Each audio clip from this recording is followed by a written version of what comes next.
Assalamualaikum warahmatullahi wabarakatuh. Perkenalkan nama saya Muhammad Kausar. Dalam tugas perekonomian makro, saya akan menjelaskan secara singkat mengenai kenapa proyeksi pertumbuhan ekonomi Indonesia tahun 2025 mengalami penurunan dan apa maknanya bagi negara kita. Kenapa saya mengambil topik ini? Karena isu ini relevan dan aktual. Topik ini sangat hangat dibahas oleh lembaga internasional dan media nasional, mengangkat isu yang masih berlangsung. Yang pertama, berdampak luas pada masyarakat dan pembangunan. Pertumbuhan ekonomi yang melambat berdampak langsung terhadap kesempatan kerja, daya beli masyarakat, program pemerintah. Artinya, ini bukan hanya data statistik, tapi menyangkut kesejahteraan rakyat secara langsung. Terus, kenapa lagi saya mengangkat di sini? Karena menjadi indikator kesehatan ekonomi nasional. Proyeksi pertumbuhan ekonomi adalah indikator utama dalam ekonomi makro. Ia mencerminkan kondisi konsumsi rumah tangga, performa sektor industri, dan efektivitas kebijakan pemerintah. Dengan menganalisis ini, hmm, saya bisa membahas berbagai aspek ekonomi makro secara menyeluruh dan selanjutnya menghubungkan isu domestik dan global. Topik ini mungkin mengeksplorasikan hubungan antara faktor eksternal seperti perang dagang, harga komoditas global, dan suku bunga dunia, dan juga faktor internal seperti APBN, kebijakan fiskal, investasi, konsumsi, dan reformasi struktural. Ini menunjukkan atas interkoneksi ekonomi global dan nasional. Dan terakhir, menunjukkan kemampuan analisis kritis. Topik ini tidak hanya deskriptif, tapi mengundang analisis.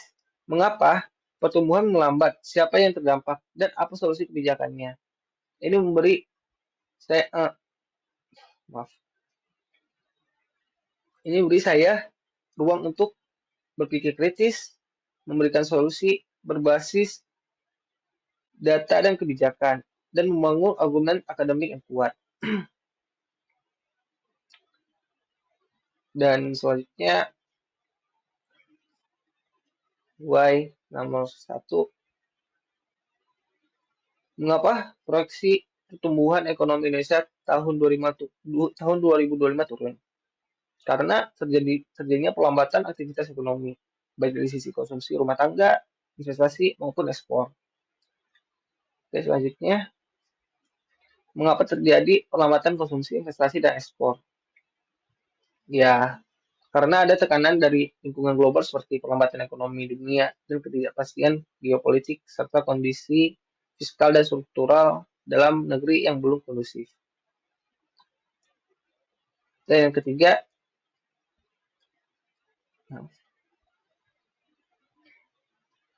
mengapa lingkungan global menekan aktivitas ekonomi Indonesia? Karena yang pertama, permintaan global melemah, terutama dari Tiongkok dan negara-negara maju. Harga komoditas menurun, mengurangi pendapatan ekspor. Dan yang terakhir, suku bunga global masih tinggi, sehingga investasi masuk ke negara maju. Salah satunya Indonesia. Selanjutnya, yang keempat, mengapa kondisi fiskal dan struktural dalam negeri kurang mendukung? Karena yang pertama, defisit anggaran melebar, membatasi ruang untuk stimulus ekonomi. Dan yang kedua, ketergantungan pada konsumsi domestik tinggi, sementara produktivitas industri stagnan. Stagnan.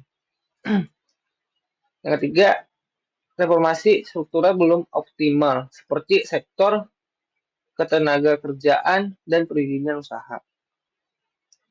Oke, dan terakhir, mengapa reformasi struktural belum optimal dan defisit membesar? Karena transisi pemerintah pasca pemilu menciptakan ketidakpastian arah kebijakan.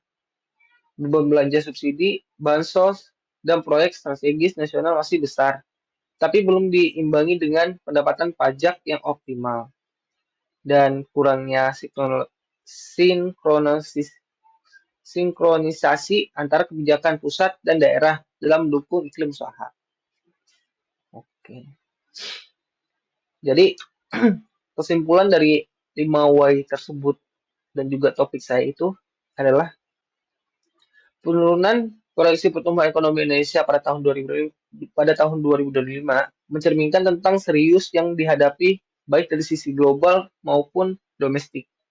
Tekanan terka, tekanan eksternal seperti perlambatan ekonomi dunia, penurunan harga komoditas, dan suku bunga global yang tinggi telah berdampak langsung pada kinerja ekspor dan investasi. Di sisi lain, kondisi dalam negeri seperti defisit anggaran, konsumsi rumah tangga yang melemah, serta belum optimal reformasi struktural turut memperburuk prospek pertumbuhan. Jadi situasi ini menuntut menuntut respon kebijakan yang kompresif, kompresif dan terkoordinasi, baik dari sektor fiskal maupun moneter.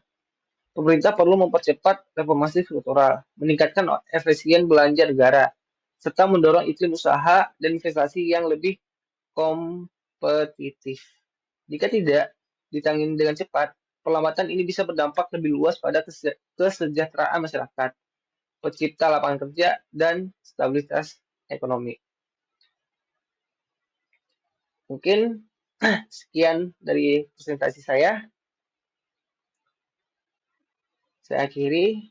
Wabillahi taufiq wal hidayah. Wassalamualaikum warahmatullahi wabarakatuh. Terima kasih.